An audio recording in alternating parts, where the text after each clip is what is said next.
It's a very well-known fact that 80% of your saddle fitting issues occur around the scapular, up in the front end, right below the withers there, in the shoulder area. The scapular is called. You see a lot of people that have their pads like this.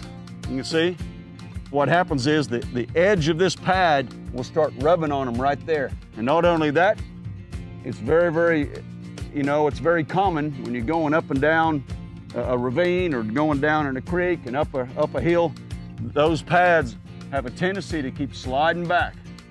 And especially if you start with a disadvantage of having more pad behind than you do in the front, and here your saddle starts going down, you end up with a little bit more pinch up in the withers because your back of your saddle's been kicked up.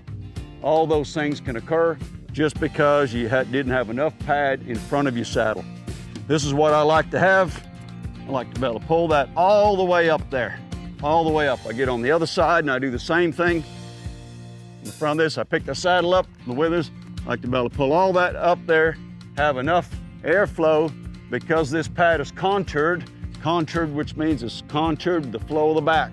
A lot of pads are straight. When you pull down, it bridges and it pinches right here on the withers. Matter of fact, it stops the blood flow going all the way through to the back. You want to make sure that you've got a lot of flare right here. Take out the mane. Of course, when you go to do your saddle, I want to make sure I've got everything lined up here in the back where it's even. When you go to do your saddle up, you will see some of this start being taken out. Some of that will come down, and that's normal. Another thing I want to talk about that helps your pad fit well, in the Western world, I see way too many people that have a back cinch. They ride along with a back cinch like this. And watch this. This is what happens. See there? When that loping along or trying to stop, it's pinching up in their withers. This is what happens. And that pad will go to rocking back because of that. You've got to teach your horse how to accept this back cinch, and every day accept that back cinch to where, see the difference in the way that back kicks up and doesn't pinch your horse's shoulders.